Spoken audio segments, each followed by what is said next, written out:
Maze. Bantu bamataka amasa.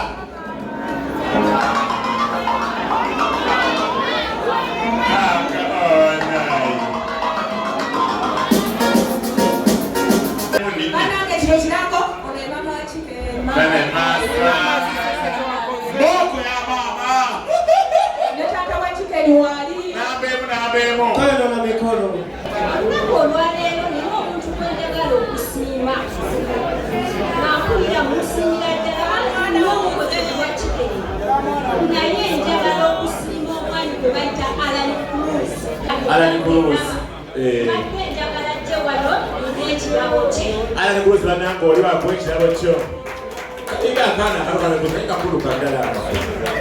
Alright, yes. Oli ku Glosh TV nga bulijjo nateera njagala kubanga nkubuuzaako muganda wange gwe wenna atugoberera wano ku mukutu gwaffe gwa YouTube nti wasiibye otya ogamba otya kasubire oli bulungi. Nateera nkujjukiza nti nja kusaba muganda wange genda wansaawo o subscribinge o likinge ateera o sharinge still osobola okomentinga okusinzira ku video eno nga obakoze ki nga woba ojabe. Nateera nyongera okubanga nkujjukiza gwe wenna eyandyetaaza okubanga olanga naffe aba Glosh TV osobola okubanga otunoonyako kanamba kaffe ak'essimu 0750312083 oba 0750312083 ojja kubanga osobola okubanga otufuna tujja kubanga tukulangira bizinesi yo osobola okubanga naawe ogikuba abantu mu maaso.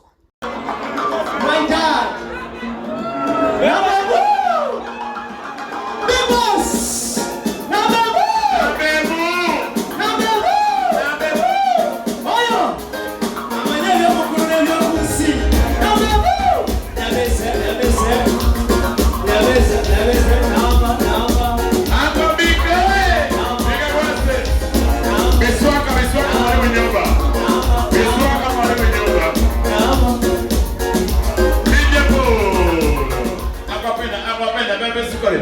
Kamera wano wakati.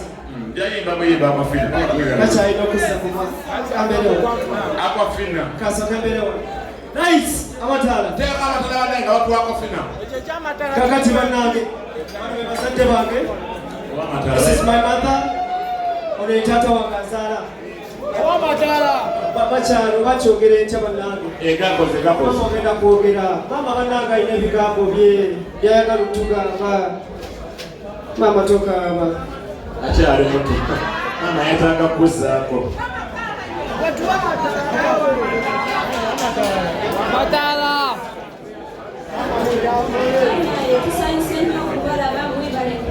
Nafe bwetitya.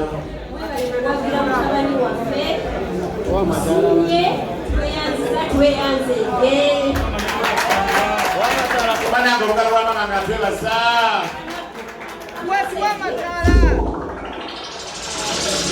Kano ka message kaweereza omuzadde ejjanjalo. Omwana akeeranga ku makya n'afuna olubuto nga muto. Eno message kiweereza buli muzadde yenna gy'ali. Omwana wo bw'akeeranga ku makya n'afuna olubuto nga muto. Lubanze bye nalufuna omubeererangawo. Bana ya olugalo mbeerangawo yafuna olubuto nga muto. Kubanga mama wange yambeererawo afuna olubuto luno. Bana ekirala kya Alan Cruz anyakira kikyo kizze bamusiima naye Aquafina. Zambia Furniture, thank you so much. Bananga kirala kya Alan Cruz basinaagola nange babiga amusiima. Oh my God. Kiwadde Alan nkijje ku ntobo ya mutima gwange ne mutabani wange badde takimanyi naye nkimuwadde abamanyi ensonga lwaki nkimuwadde mumanyi. Bananga omugalo bwa maama ne Alan Cruz. Mutima gwange Alan nsiimye nasiimira ddala nammwe ababaddewo okuba kigeni mwebale kumubeererawo era mwebale kumwagala mwebale mubere bulungi. Banange mwe bale bulungi banange Aquafina amazzi golina okubanga onyala ebisikola banange mu binywa buli mpaka kuwulira bulungi. Amanya gange bamutana Mbamero mukyala wa Adwea nsangibwa Nakasero ng'ayagala byonna ebikwatagana ku nnyumba toilet times kutya Nakasero mukuwabire abalitamanyinamuba Chicken nange nalema amabizinesi yokwakawunti yokubanga twedi ogyetaagira ddala. Aquafina ge mazzi mama tunda n'Aquafina mu Adwea. Kale Aliko ndayagala keri abantu. Aquafina. Chicken jambo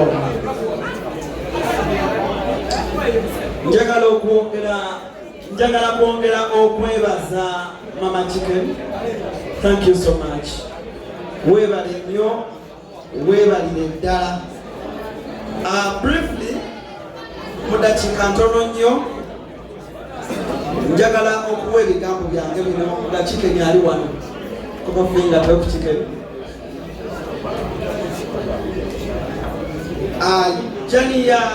Jani ya Chicken ngirinamu omukono ate njagala okwebaza Katonda nti Chicken wampuliriza. Twatandika ne Chicken ono where nobody, no blogger, no YouTuber, bannamawulire nga buli omu ankubira nga ngamba Alan okyaza omusiyasi omwagaza ki. I told Chicken ne mugamba Chicken nkukiririzaamu. I told Chicken on the first day Chicken came on my show ne mugamba Chicken oyina eddoboozi ericommunicatinga.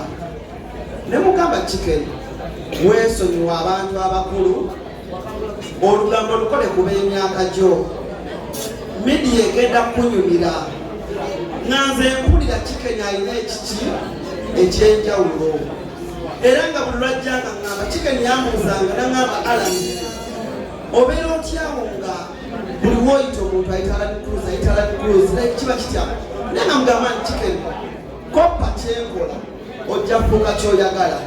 Time yatuuka nga mu numbers nga Chicken yansukkulumyeko. Chicken has never failed to pick my calls. Chicken bwe muyita ajja. Chicken bwe mukubira essimu. Chicken doesn't address me like Alan obadde ogamba ki. Chicken addresses me like boss wange obadde ogamba ki. Chicken, I'm proud of you. Twayogera ku luno olunaku abalabye show zaffe ne Chicken ze twajja tukola. Twayogera ku luno olunaku nga ngamba Chicken I promise you one day sinze nkikoze naye namugamba nga Chicken Katonda bwalimpa obusobozi ndi kutegekera show sinze nkikoze but at least mbadde musanyufu okulaba abantu abazze okulaba Chicken olunaku olwaliro. Waliwo olunaku lwe tutagenda kubeerabira ne Chicken ono olunaku Chicken video ezafuluma olunaku olwo Chicken yankubira n'angamba Alan I know I've let you down. Alan I know I've disappointed you. Si musango gwo naye Alan njagala kugamba ekintu kimu wansikiririzaamu ompadde platform kimanyi sigenda kudda togenda kunziza mu kaseera ako buli omu nga nkubira ngamba twagamba I stood with Chicken because nze nalaba Chicken nga ndaba omwana omuto just abuze naye njagala okubeebaza mwenna abaze olunaku olwaleero. Chicken alina akadde kamu ku TikTok. I'm proud of him. I'm proud in Chicken yakyuka. I'm proud in Chicken takyakozesa lulimi luwemula. Chicken mwenna abamulaba yakusa tubaluke nemuga Chicken that doesn't work. Chicken is a changed youth. Chicken muvubuka kati ateredde badde nsaba mwenna ba TikTokers abali wano use very well your social media platforms. You can also make a show with mwenna abasekula Chicken. Thank you so much. Basabengaleza amaanyi eri Chicken. Thank you so much mama. Webalina bayidala. Chicken yangamba nga Alan wande mama wange bwali nsonyiwa nja kuba musanyufu and I'm happy. olwaleero oba nabasalawo papazi namulya ekyemisana and I was like, okay, chicken man, tulale tukyuka bana ya bukalo. Aquafina.